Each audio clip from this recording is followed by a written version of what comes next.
I am back on my channel in another live segment এবং আজকে আমরা জানি today is a big match between Gujarat Titans and Rajasthan Royals which is the qualifier one of IPL 2022, and for the first time Eden Gardens will host this qualifier in this year's IPL. So we know that the group matches were played in the four stadiums in Maharashtra, three in Mumbai and another in Pune. So this time, a new stadium, Eden Gardens, is going to host for the first time in this year's IPL. So we have to look about the pitch conditions and all the weather conditions, and the weather forecast, which suggests a bit of rain and stormy conditions. But the BCCI has decided that the play will commence until 12:50 a.m. at the night. The last time to hold an official match is 12:50 a.m., which will be a super over match. If on a ball is played till 12:50 am, the match will be decided in a super over match. And we have to look about the pitch. Eden Gardens is generally for the past few years producing a fast bowler pace wickets. Before that, when Sunil Narine was in top form, KKR used to make some spinning friendly pitches. But in general, Eden Gardens pitch was very suitable for pace bowling, and of course the stroke makers played fluently in this pitch. Coming back to the teams, if I consider Rajasthan Royals, from the very beginning Rajasthan Royals has a formidable squad both in the batting and in the bowling lineup. They had great pace bowlers like Crane Bolt, who is vastly experienced, can bowl in the power play and can swing the ball in both ways. His death bowling is a concern. Prashit Krishna is another one who bowls consistently 140 plus. And there is Kuldeep Sen, and of course their spinning department is the best in this IPL, as Jajuvendra Chahal, which I considered is India's best spinner, is playing for them in this year's IPL, and Ravichandran Ashwin, I think, who have rediscovered himself in this year's IPL, is bowling splendidly for the past few matches, and Ashwin has contributed in batting also because the management has decided to play Ashwin in the top four. So their bowling lineup is very much strong.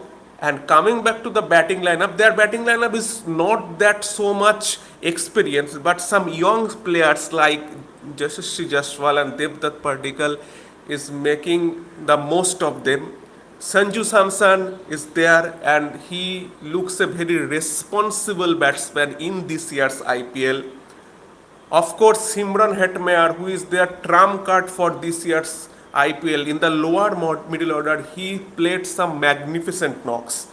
But their main man in the batting lineup is Josh Butler, who has been silent for the past few 3-4 matches. So Rajasthan Royals fans will be keen on Josh Butler to perform on this match, and if Josh Butler stays for at least 10 overs and played at least 30 to 40 balls, he can smash a 70 or 80 plus runs. So that is for Rajasthan Royals. And if I come back to Gujarat Titans was actually stunned everyone because they were the first team to qualify for this year's IPL. But when the IPL was not started, everyone was very not satisfactory about their team because they were very bowling heavy side. Of course, their bowling is one of the most strong side because their pace bowling is excellent, and they had Rashid Khan as a leg spinner.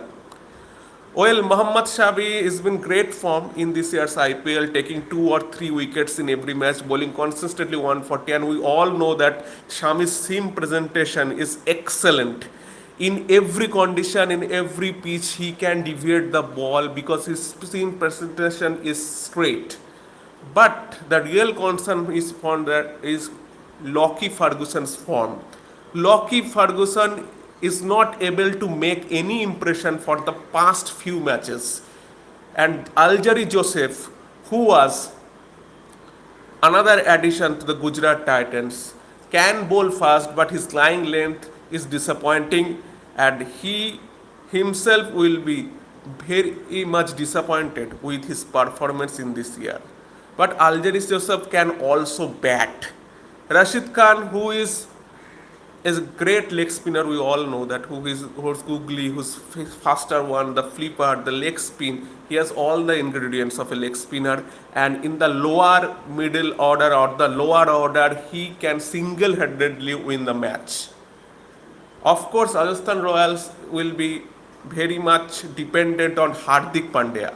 It's great for me as an Indian fan to see Hardik bowl in this year's IPL, and Hardik has promised that he can bowl 140 plus consistently, and his batting looks excellent.